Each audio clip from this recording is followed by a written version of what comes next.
Hello and welcome to A Cup of Tea with Dr. Zee, where we share everyday stories with you, everyday women. Are you ready to hear heart-to-heart key issues that we all face no matter where we are in the world? So grab your cup of tea and let's welcome your host, author, international speaker, reinvention strategist and woman that's full of faith in God and mankind, Dr. Zena Arinzi. Hello, hello, hello, hello, hello, hello, hello, hello, hello, and welcome.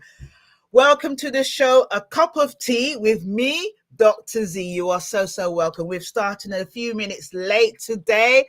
Let's put it this way. If anything that could go wrong, went wrong. And we're talking about technology. So, you're not really expecting technology to go wrong, but it does. It's just like human beings. You can just be walking and you keel over. Our computers keeled over. All sorts of things happened. Cars, traffic. But we're here now. So welcome, welcome, welcome. I hope you've got your cup of tea wherever you are from around the world. Please put in the chat where you are, where you're dialing in from, where you're streaming from, where you're watching from. I know some of you might be watching from LinkedIn Live, some of you from YouTube, some of you from Instagram, wherever it is you are, or you're in the studio right now with us in the green room. I've got a fantastic, phenomenal guest today. I can't wait for her to talk to you all about angels. Yes, we have an angel, not with wings, an angel. We have an angel who we're going to be interviewing today. And we're going to be talking all things about Africa. We're taking it back home. Well, for me, Africa is home. So we're taking it all the way back home. But we're going to be talking about technology. Funnily enough, technology. Yes, we're going to be talking about technology. We're going to be talking about the African continent. We're going to be talking about startups and the entrepreneurial journey. But above all, we're going to be talking about an everyday woman who is doing extraordinary things around the world. Now, for those of you that have just joined and you've never been on this show before, this is called A Cup of Tea with me, Dr. Z, and I spotlight amazing, incredible, everyday women around the world doing incredible things, extraordinary things. And why do I do this? There are so many reasons, but one of the reasons is because you might be watching this and you're thinking, well, no one knows me. I mean, you're in, a place where you think that you're hidden. You don't believe in yourself. No one knows who you are. You don't think that your life has meaning. And I want you to know today, and I say this every week, that you are enough. Your life does have meaning. And you might think that what you're doing is so little, but I want you here and hear it from me well. You have impact. Someone is watching you. Someone is getting out of bed because you got out of bed. Your story is someone else's glory. Whatever you think you're doing, no matter how big or how small you might think it is for someone else. So don't ever let anyone tell you differently. Just go ahead and put your best foot forward, even if life kicks you that's a kick. That's not a kick, is it? That's a punch. Punches you in the face, or even if your technology kills over, whatever life throws at you, remember that your life has meaning, and a woman just like you needs to hear from you. Now, I'm going to tell you a little bit about my phenomenal guest. Her name is Kristin Wilson. Kristin H. Wilson. I like to always put the whole thing. She'll be laughing in the green room. I can see her laughing in the green room right now.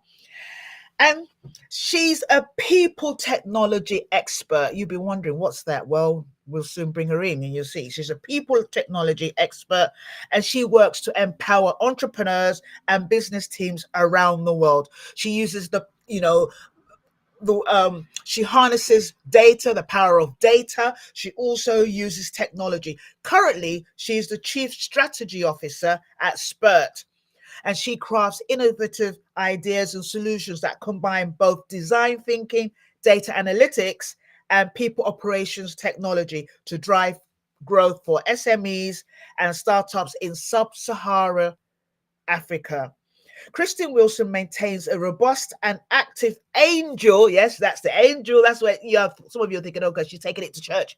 She maintains an active angel investment portfolio, and she's also the managing partner at the Innovate Africa Fund and Bold Angel Network LP at We Capital and Investment Lead, Rising Tide Africa Angel Network. So you'll be thinking, wow. Yes, you're thinking, where, Zena, Dr. Zena, where do you find these amazing women? I'm coming to you. Wait, have your seatbelts on. I'm coming to you soon. Right, let me bring in my amazing drum roll, drum roll, drum roll, drum roll, drum roll. That's amazing. That's amazing. Thank you so much, Kristin, for coming on this show. Thanks for I know having it's me. a funny one today, but we're here and it's amazing. I can't wait. Let's brew. Do you want a cup of tea? With Dr. Z. Yes, I do have my teapot. If you've got your cup, I'll pour some for you. Just to make sure There that you you can go. relax. All right, great stuff. Yeah, great. Fantastic. Right. I didn't ask if you wanted sugar. Sugar? No, I'm okay. I'm all You're set. okay. It's a All right. nice hibiscus tea, so we'll take it Okay. plain. Fantastic. Right. Okay. So let's go right in. I can see. Let's see in the chat. Okay, nothing in the chat yet. So let's start. First and foremost, I know people are asking on LinkedIn, asking on Instagram, or they're going to ask on the replay, what is a people technologist? What is a people technologist? Is it a HR specialist? Tell us all, what is a people technologist? Yeah, no, thank you. I love that question. So if you think about it, I think we all know what HR people do. And thankfully, I think more and more are seeing data systems analysts, HR system analysts, right? Yes. The idea of people technology and focusing specifically on people technology is the idea of designing systems, designing technology to solve HR needs, right? And to solve people operations needs. So essentially, your HR systems analyst is often essentially looking at what's there, right? They're looking at the data, they're telling you what the data is saying, they're managing that data and essentially maintaining the system.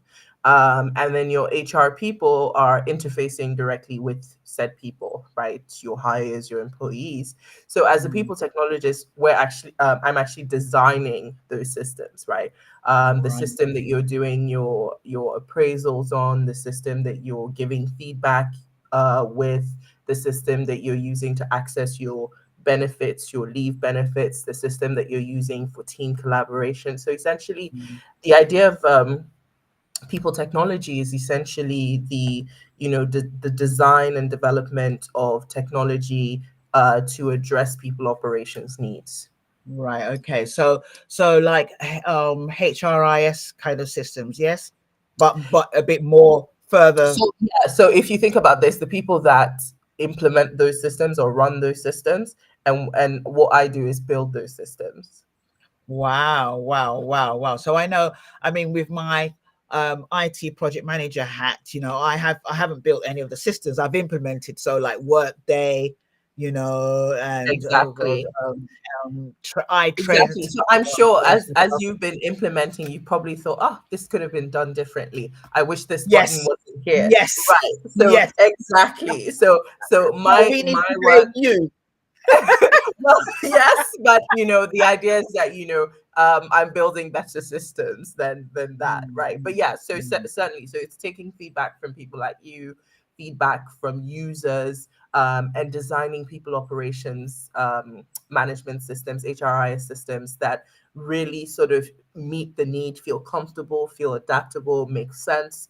Don't make the HR managers and the project managers, the IT project managers, or the systems analysts feel frustrated or angry, that kind of Yes. thing.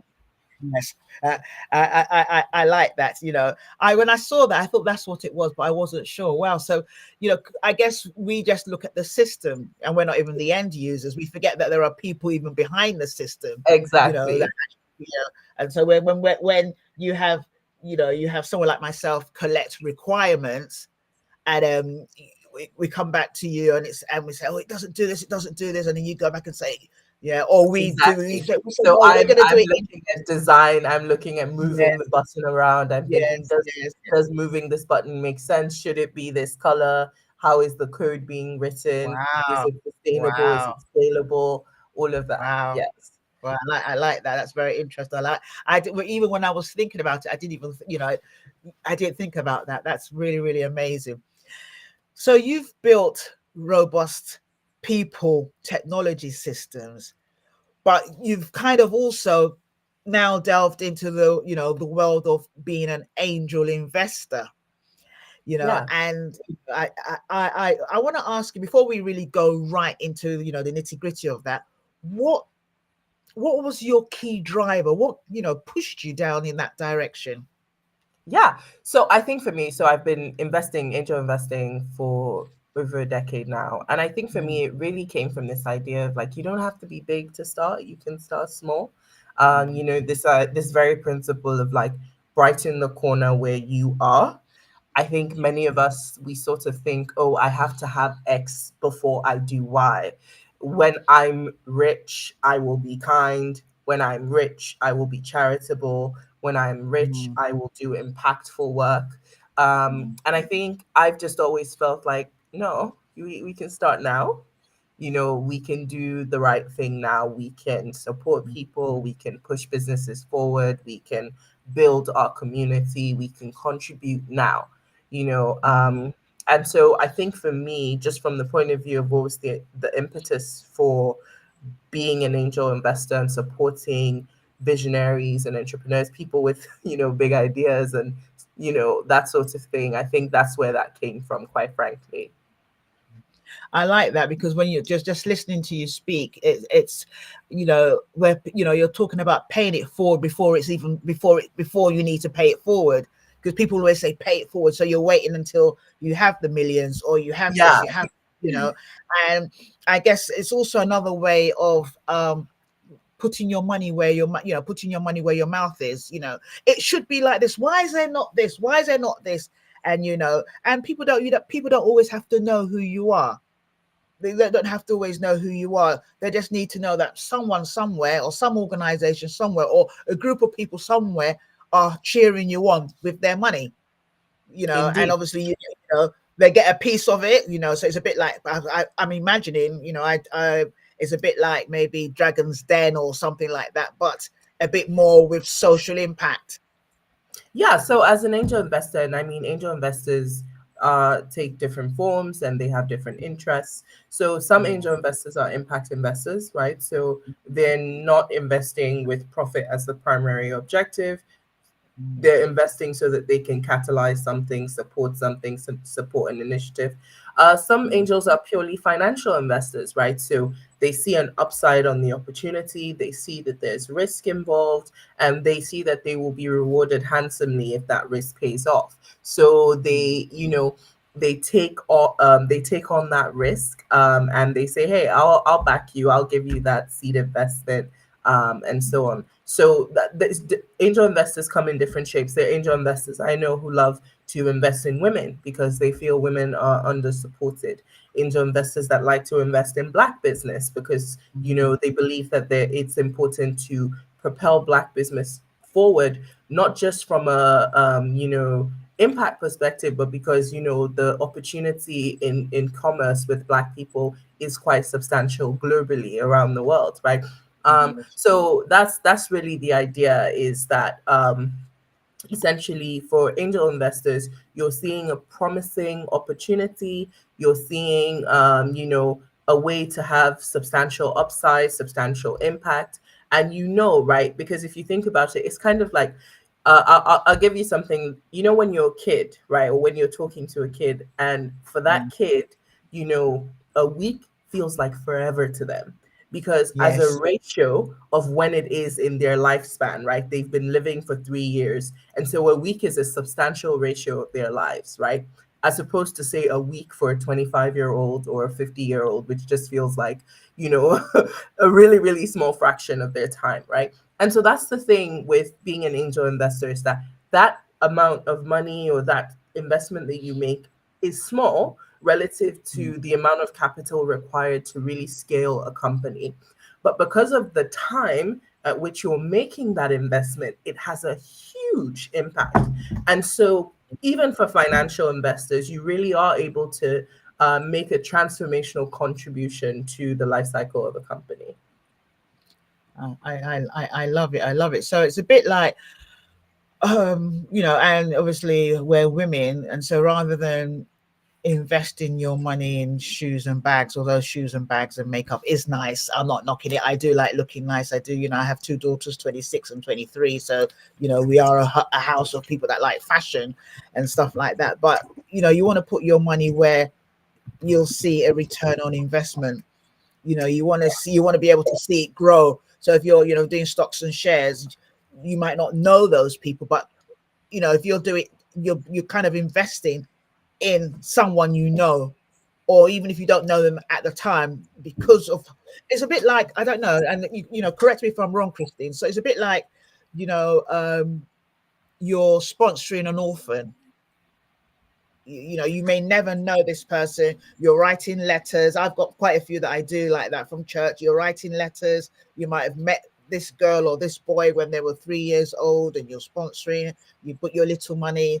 It's not a lot, but it's a lot to them, but it may not be a lot to you. And you're doing your little bit. And then eventually, 15 years later, you get this massive letter, pictures. They're about to go into uni, or they finish university or something, or they're getting married, or they bought a cow or something. And then you can just see, that fulfillment of being part of something great. Is that how you feel? So I think angel investing is even better than that, right? So let's use your analogy of the orphan, right? So imagine that you live, 5 blocks away, or 5 kilometers away from an orphanage, right? And realistically, you can't, adopt that child or foster that child, but you're able to commit a little bit of capital to that child, right? But that child can also call you for advice. They can call you when, it's their first day of school and they're feeling nervous. They can call you and ask you, what do you think? Should I do this subject or that subject? Or I had a tough day with my teacher today. They gave me really harsh feedback. It's making me feel really down. And you can talk to them. You're not their parent. You're not fostering them, but you're a resource. Yes. And you get to support them through all these really big life changes. Puberty, first day of school, first job, first rejection, first breakup, and so on and so forth. And so you're really there as they grow up. You're there through their ups and their downs, and you're able to partake, right, without having to jump in and be the parent, right, without having to, but you're supporting. And the truth of the matter is that work you're doing is so important, because in that orphanage, there are many of those young people. And the burden on their caretakers, on the people running the orphanage, is quite substantial. So that little, 3 hours you spend in a week or in a month or, in a quarter, to you might be nothing. But in terms of helping to relieve the burden, to provide psychological support, to provide, structured counsel and advice for this young person, makes a real difference, And so that's really how the mechanism of angel investing, in the best cases, is done. So some angel investors are a bit like what you described, right? They write a check and they disappear, right? And then maybe you remember them and you send them a letter 20 years and say, come to my wedding, I'm getting married. And some angel investors are like that. But the very best form of angel investing is really this kind of supportive, mentoring. Exactly. I like that. I mean, I like that analogy, because it's like, okay, you're not the parent, you're not the carer. Sometimes the carer just has too many, too many people to actually listen to what you're going through. Maybe you've, using your analogy, maybe you've gone for a loan, or you've tried to do something in the business and it hasn't quite worked. And the people, maybe your board of directors or your trustees or whatever, they're not really going to understand. So you're like a safe pair of hands. Or I'll run it by you, Kristin. I'm trying to do this. What do you think? Will it work? And you will give objective, guidance, mentoring. So yeah, I like that. And you can give the baby back. Exactly. Which is really what we all want as women, honestly. Yes. Yes. I'm like, okay, you can go back. You can go. You can have the baby back now. Great time bonding. Bye. There, entrepreneur. I know you've had a bad moment. Oh, yes, things have gone there. You can do it now. Go back into that field and go and make your vision happen. Go and do it. I like that. Yeah. I like that. Fantastic. You know, I'm going to bring you back to Africa because I know you're all over. I know at the moment you're in Tanzania, if I'm not mistaken. You know, last time I spoke to you, you were in Kenya. So I know that you are very incredibly Afrocentric. When I was trying to figure out, you know, what location to use, I have said this to you in the green room. I was going to use remote, but I thought that would be, you know, they were like, you know, and it would be quite apt, you know, because like the companies that are like the work that I do, my teams, they're all remote. They're in all corners of the world. Sometimes, you know, when I'm catching up with them, I'm like, you know, where are you? And they're like, oh, they're this. And it's like everyone's doing their job from wherever they want to be, you know, whatever works for them. Sometimes I even think they're in one place. They're like, oh, no, I left, I moved, I went somewhere else. I'm like, oh, great. Good for you. So I want to ask you, because obviously today the focus is obviously people, technology, which we've touched on, investments, which we've touched on. I know we'll get back to that. But, you know, I'm talking about on the continent, amazing things are happening in the entrepreneurial space. I recently, obviously I'm a woman of faith, and I was watching a testimony recently where this guy, a Nigerian guy, he somehow got himself to America, got into America, he and his friend or partner, and I can't remember what the business was, but eventually Yale, you know, they gave them, you know, a whole heap of money to actually to develop it further. And it was something that no one else was, you know, was doing. And you know, as he was giving the testimony, he was crying because, you know, 2 years before then, he wasn't working. He didn't know what he was going to do with his life. He felt suicidal. And so, you know, on the continent, people go over and above to really think outside the box because they have no choice, you know, and many people on the continent don't have the same opportunities, as it were, you know, online, you know, not just funding, but even, you know, having the resources, you know, doing online courses, money and all that. So it's really heartwarming to see how in Africa, many young people are doing something with very little and doing it incredibly well. So I want to, you know, with that as the backdrop, I want, you know, to tell me a little bit, or tell our listeners a little bit about how you have found that, because it really is the new wave of startups. We're doing things that no one else has done before and doing it with very little. So tell me a little bit about, you know, your experience in that area. Yeah. You know, look, you know, sometimes when you have conversations like this, you know, people think about it from a kind of charity angle, you know, or sometimes people think about, in fact, recently somebody said to me that, you know, the notion of, you know, venture investing and early stage investing on the continent is more romantic than practical. And I haven't found that to be true. I don't think it's true at all if you're paying attention, if you're looking, and if you're backing the right things. They say, you know, necessity is the mother of invention. And boy, does this continent have necessity in abundance. And I think you see people responding to that, right? One of the reasons that we launched the Innovate Africa Fund and decided to back pioneering early stage entrepreneurs was really this, that people who are looking at wicked problems, deep, complex, systemic problems, navigating them every day, and who can, in spite of that, dream, envision, and create, are exactly the sort of people who are going to change the world. And so for us, if we can back those people, those, you know, recently I saw somebody who had, you know, in their village created, you know, just like a simple tool to help blind kids to be able to read, because they had just gotten books but there was, I guess, a reasonably high incidence of blind people in her community that she felt like they needed to be carried along. That's the kind of person that, you know, we want to support, right? A few years ago, so about the time that I was in high school, folks were, you know, all sort of like a buzz about this young kid who built a windmill out of scrap tools in his village, right? I think there's a whole documentary about it called The Boy Who Yes, Harnessed the Wind. yes, And the truth of the matter is, this is happening in many cities, many towns, many villages across the continent. If you think about it, you know, I'm a wealthy child of, you know, parents who've been mining in a country, and whatever idea I have a platform for it. And so you know, I can buy the media, I can access whatever it is I want to do whatever I want.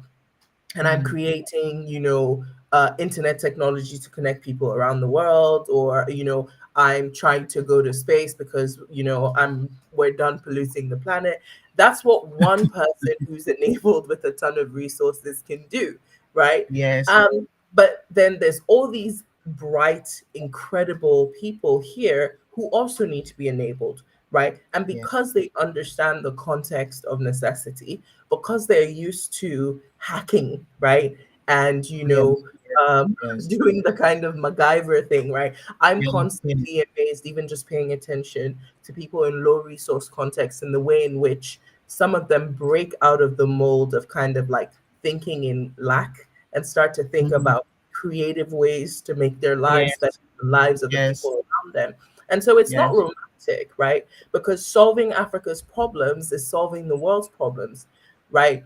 The food basket of a country, we have, you know, yes, from yes, Asia, good, from the Middle East coming and buying land across East yes, Africa so that they can grow food. Europe has been, yes, you know, importing food from the continent for decades, you know, yes, spices. Really, whether it's food, whether it's minerals, solving our problems is solving the world's problems. And absolutely, whenever we think we're going to ignore Africa, we're going to ignore monkeypox, it finds its way to be global. So for us, we said, you know, the Innovate Africa Fund, and sometimes people think, oh, you know, why Africa? It's because Africa is for the world, right? We've been in this kind of, you know, limbo. We have an extractive and exploitative relationship with the rest of the yes, world. And yes, it's time to innovate that relationship, right? And to back pioneering, you know, creators, you know, entrepreneurs, visionaries, dreamers who are going to create a more equitable and sustainable future, you know, and who better than them, you know?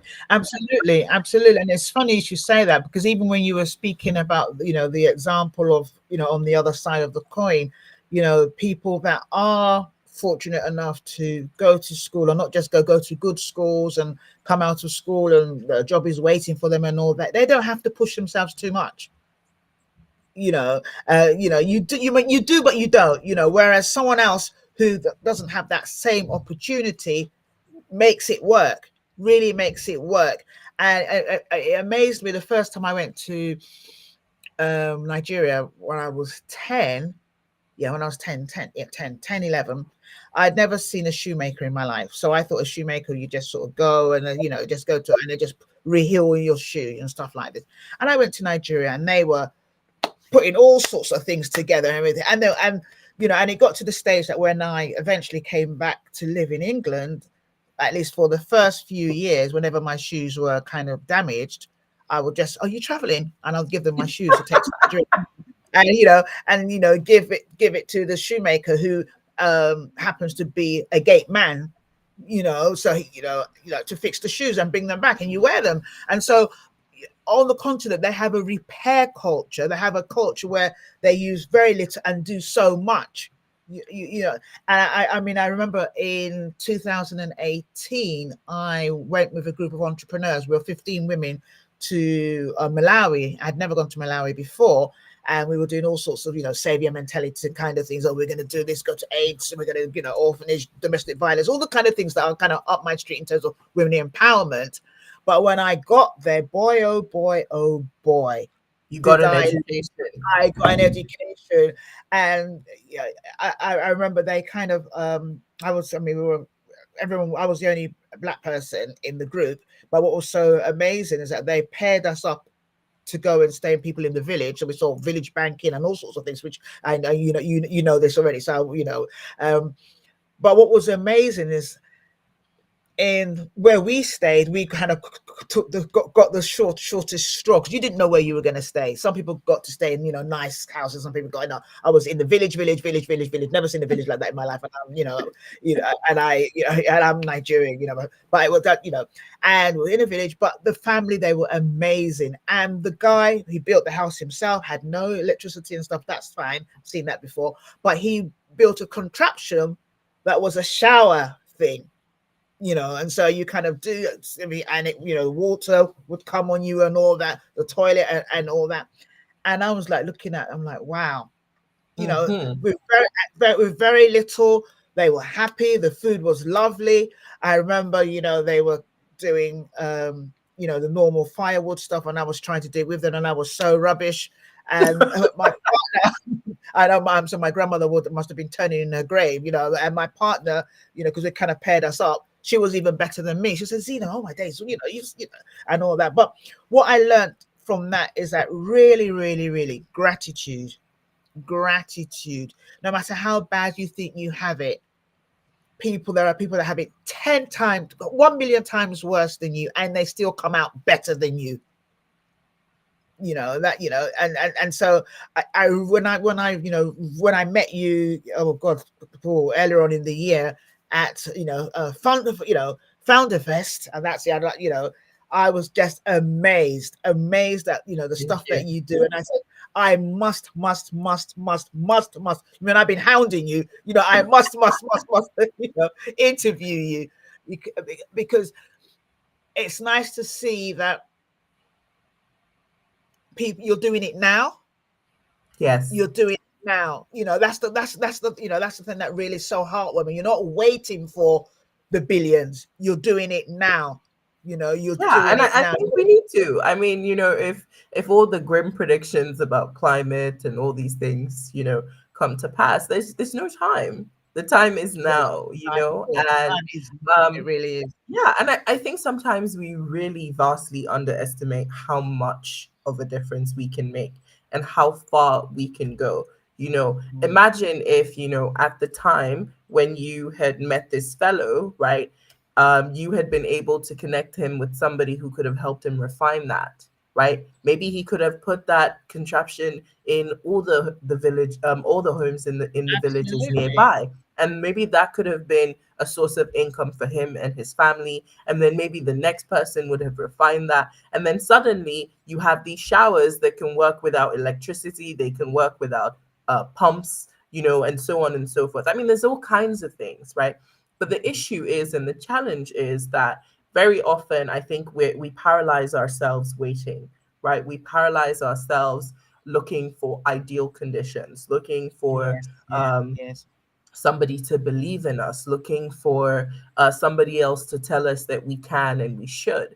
And I Mm. think for me, it's always been important to me to not wait, to go ahead, to try to make the mistake, to put myself out there, and just see what happens, right? Yeah. And I Yes. think, I'm grateful for that. But I also know that it's a privilege. It's a privilege of my upbringing. It's a privilege Mm. of, the fact that I was raised by an incredible woman who, didn't make fear a part of my mindset, a part of my framing, and Mm. so it allowed me to just be bold and audacious. And I think sometimes I even surprise her. She's like, you have energy, you just go.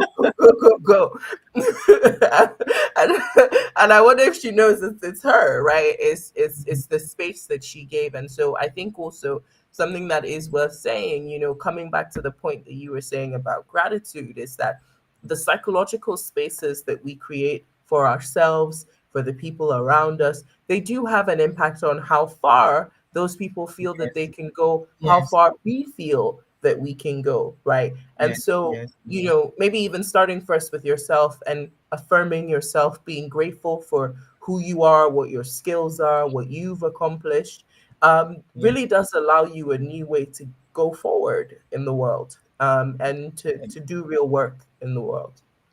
Yes, I like what you're saying. Real work, real work. So it's not about throwing money at things and forgetting about it. I'm doing my little bit.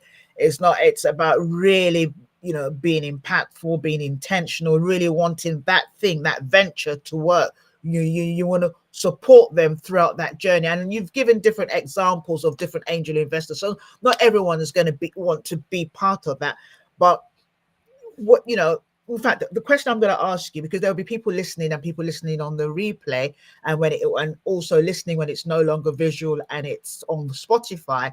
And one of the questions they may be asking is, I want to be an angel investor. How do I start? Well, Because you've okay, yeah, that's a down. super. Yeah, so the great thing about the work that we're doing at Innovate is that we are actually, one of our main goals is catalyzing angel investors, right? So we're going to be training you, we're going to be equipping you with resources, helping you to understand what it means to be an angel, what kind of angel you want to be, helping you to figure out what sectors that you might be able to contribute the most value to. So something I definitely say is reach out to us, right? We are at innovateafricafund.com. Tell us about why you're keen to be an angel investor. Tell us about, or maybe you don't even want to be an angel investor, but you want to do something, right? You want to get started on something. Please do reach out to us. If there's been an idea gnawing at you kind of in the back of your mind, so maybe you're not an angel investor, maybe you're an innovator, maybe you're a coach, right? Maybe you're a mentor. There's so many ways, I think, to, do real work in the world. And so just reach out, and I will absolutely directly, personally respond. Did I get it right? I was just trying to put it there so that people can see it. Let's see, innovateafricafund.com. Yes. Oh, I missed fund. I Yes. missed out fund. All right, let's Yes, go back again. exactly, Okay. exactly. Yeah. No, but and look, I think this idea of, just coming back to the comment that I saw pop up of, just waiting for the right moment. It really does happen to all of us. I don't think any of us is immune to it, but I think it's, biasing for now. One of the reasons I think, is it Nike that has been so successful? Just do it. Let's do it. Yeah, because it's such a simple 3 words, but it's true, right? Because sometimes it's so hard for us to just do it, right? We tell ourselves all the reasons, we'll do it later, when it's really best to do it now. I like that. As you were talking, I remember that there's a slogan here in the UK. Every little, I think it's Tesco. Every little helps. So you might be listening right now. Reach out. Sorry, I'm just writing this so that people can see it. You might be Yeah. listening right now and you're thinking, well, I haven't got the money. I don't know. Every little helps. Every little helps. You can reach out to Kristin.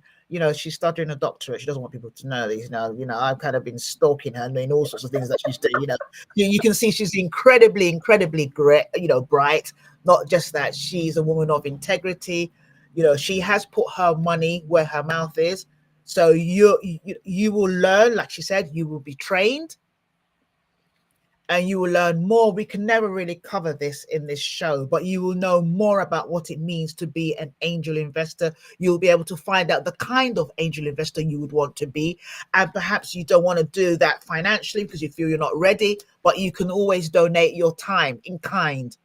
In kind, you can mentor, you can coach, you can, dig, you go, dig boreholes, whatever it is.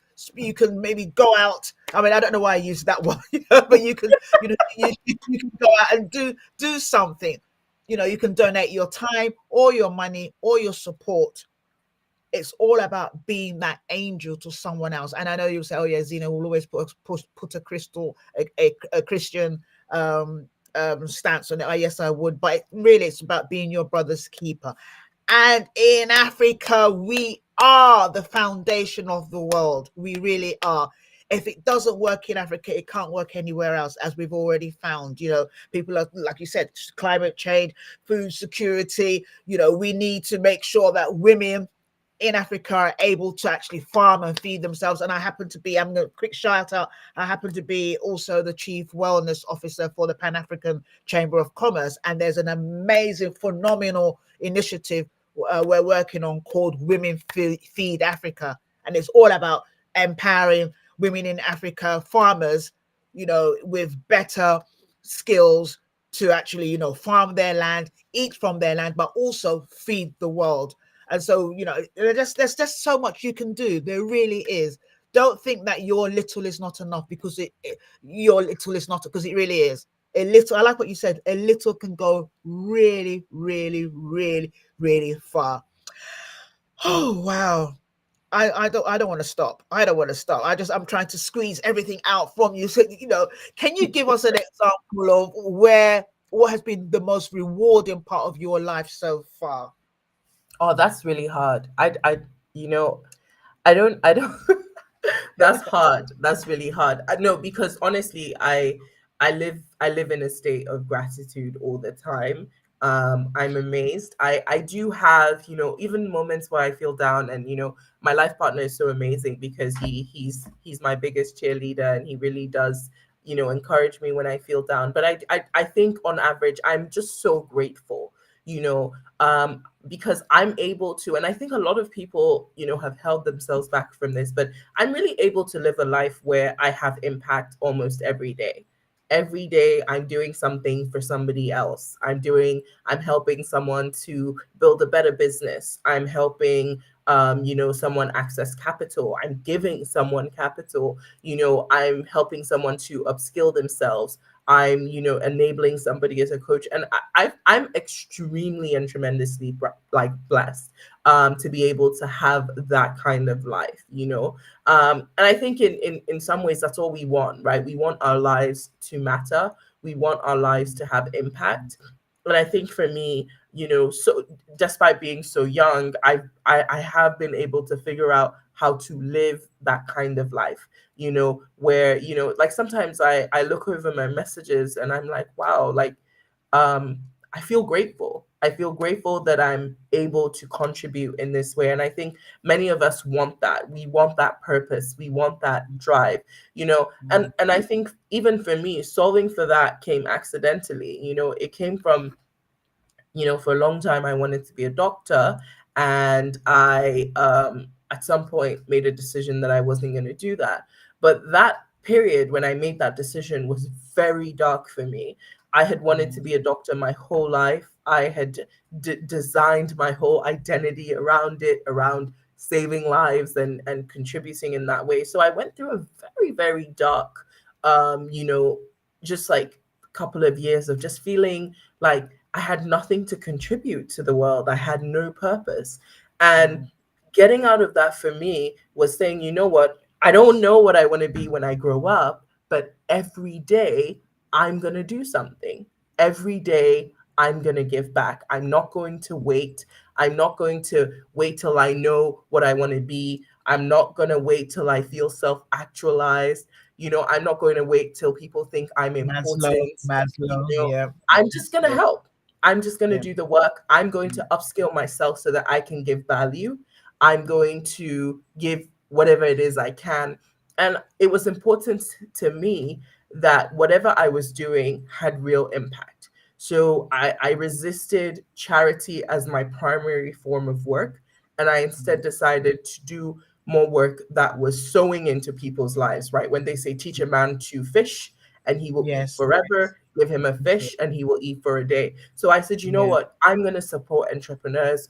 I'm going to support people who are upskilling themselves. So if you think about, the range of initiatives that I've been able to do, whether it is the program where we are training young people to be able to participate in the workforce globally, equipping them with digital skills, early career skills, whether it's the technology that we're building so that all of these young people are able to participate in the future of work, as equal and viable and yes, hireable, yes, people, yes, whether it's, building the fund, doing all of that work really came out of a place of saying, you know what, I don't know what my big place in the world is. I don't know what my real value is going to be.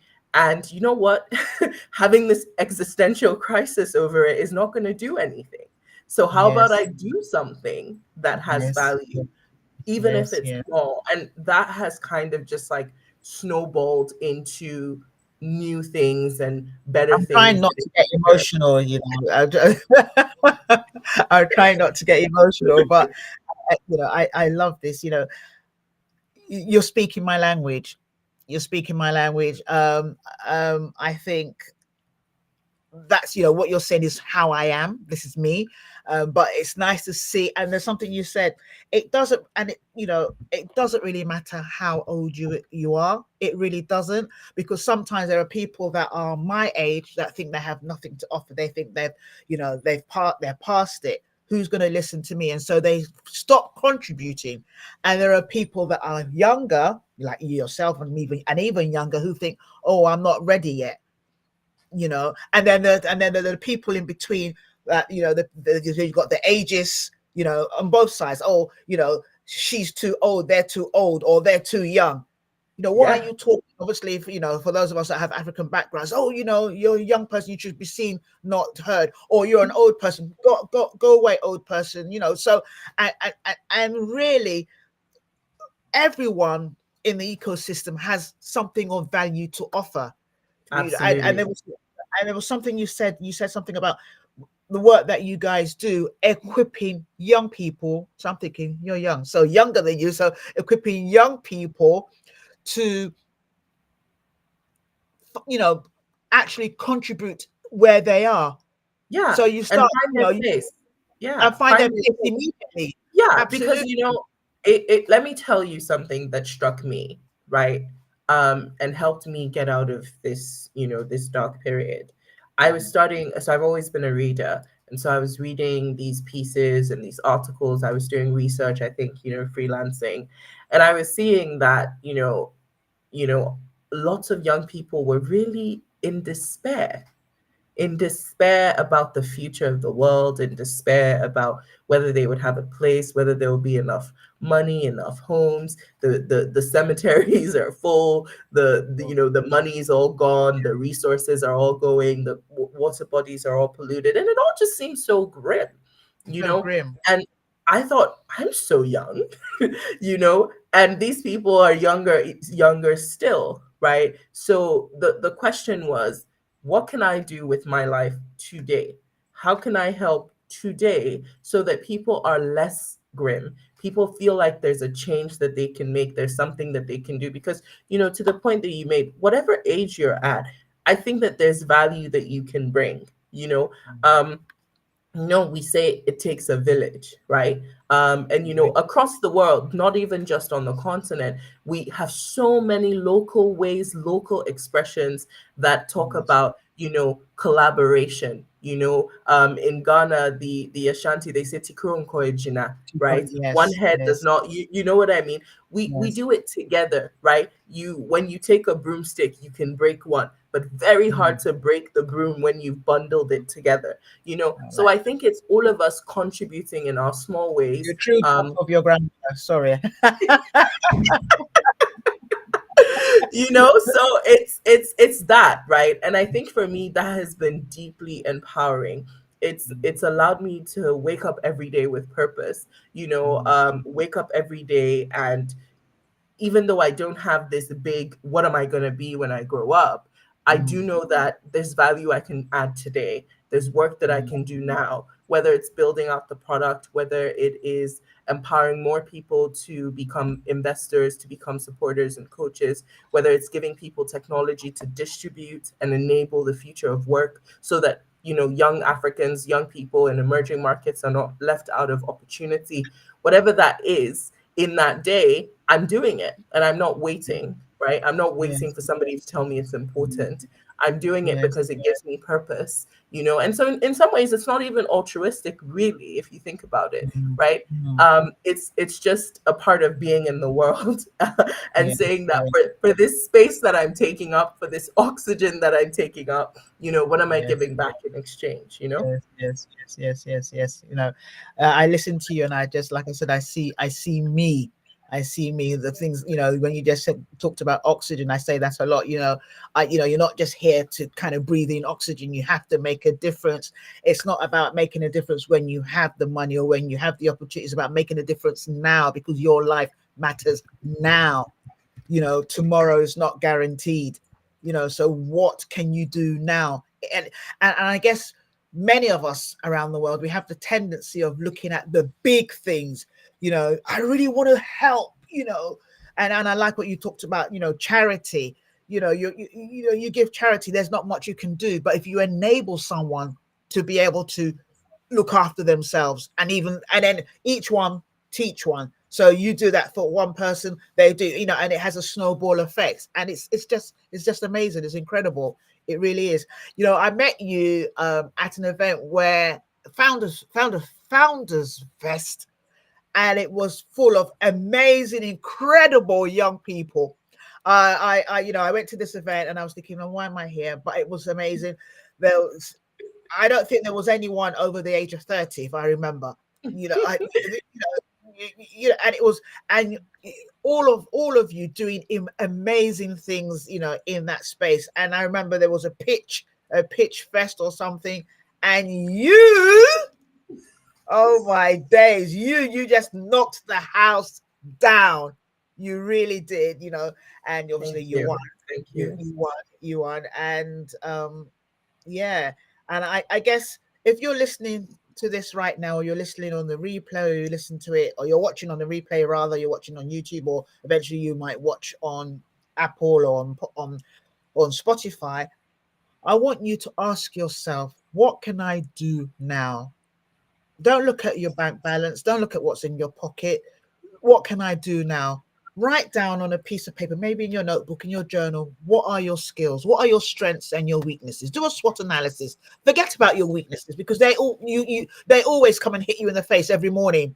Forget about what you don't have, or what you can't do, and what exam you failed, or what you did yesterday, or whatever, what breakup you had, or whatever it is that gets us in such a funk.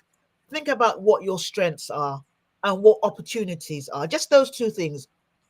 Don't do it for me, do it for your next door neighbor, and then do something with it. Like I always like to say, you are enough. You are enough. You coming out of your comfort zone will save a life. It really will. It will save a life. And we have to wrap up. And I don't want to wrap up. But we have to wrap up. I don't like this. Is not fair. Not fair. I can talk forever, and I can see you can talk forever. I can just leave you asleep, and you can just do the show. Really, I can just well, last question, really, Kristin. Thank you so much. This has really been amazing. I've learned so much from you as well. Is for those people who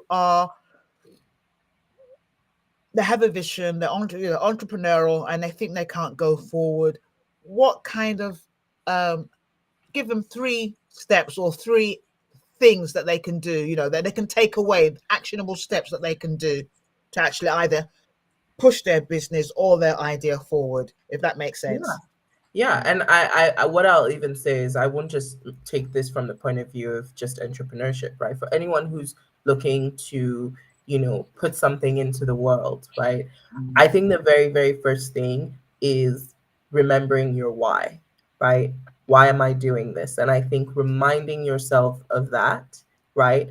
I think is such a great and powerful place to start. Um, and then, in critical theory, right, people talk about positionality, right? And some people have, we talk about intersectionality, I just think about it of what is the unique place that you occupy in the world? Maybe as a woman, as a Black woman, as an African woman, whatever it is, as a migrant, as a child of immigrants, whatever it is, what is that positionality? And understand that deeply, right? What are the advantages that your positionality confers on you, right? I like. So again, why do I want to create this thing into this world? What are the unique advantages that my positionality confers on me? Maybe I am a child of, immigrants, second generation, first generation, living in the UK. I'm at a crossroads between 2 or 3 or 4 cultures. I have access to technology, whatever it is. And really, don't just think about the disadvantages, but the advantages, the perspective that Yes. confers on you, right? And then the third thing is, what do I do every day for the next 30 days? Write your 30-day plan, right? Not your 5-year plan, not your 3-year plan, not your financial model. Just what do I need to do every day for the next 30 days, right? Day 1, day 2, day 3, to get going on getting to this big vision that I have. It's a great way to get started.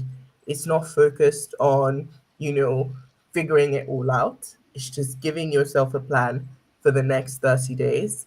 And it's looking at the advantages that your positionality confers on you, and propelling yourself forward in that way, finding momentum from that.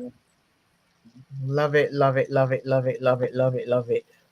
Find out your why. What's your why? I'll just say it quickly. What's your why? Find out your position, your positioning, where you're positioned in your own section of the world, and do your 30-day plan, not your 5-year, not your 2-year. You're talking to me. I have plans everywhere. 10 years, 20 years, 30 years we're going to be alive. I have all sorts of plans, and strategic plans and strategic. Just do 30 days. 30 days. There was someone that said that it takes 30 days, 21 days to change a habit. 30 days. That's 10, 20, 30. And be consistent, be intentional, and look for an accountability partner. So don't just write the 30 days and don't talk about it. Make sure that you're serious about it. So when you write those 30 days, each day, what you're going to do each day, someone's going to knock you over the head. I keep saying knocking over the head. Why am I being so violent? I'm not a violent person. I promise I'm not, But, someone's got, it's the coach in me. Someone's going to sort of keep you accountable and make sure that you keep the promises that you keep to yourself. Absolutely. Oh, my days. Thank you so, so much, darling. This has been absolutely brilliant. I'm so glad that you've come on the show, and I will bring you back. I'm just saying it live, so you can't say no. I don't care where you are in the world, how remote you are. I appreciate it. Thank you so much. Thank you so, so much. And listeners, I hope you've had a lovely time. Thank you so much for spending Friday evening, if you're here in the UK or wherever you are, afternoon, or whether it's Saturday morning if you're in Sydney, wherever you are. Thank you so much. Until next time, this is the end of A Cup of Tea with me, Dr. Z. Thank you so, so much. Thank you so, so much. Thank you.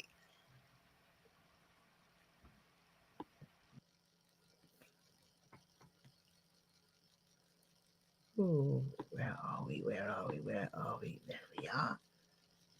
Thanks for listening to A Cup of Tea with Dr. Z, your reinvention queen. We hope you've been motivated and inspired to go out there and conquer any obstacles and issues you may face. You can find Dr. Zena on all social platforms. Until next time.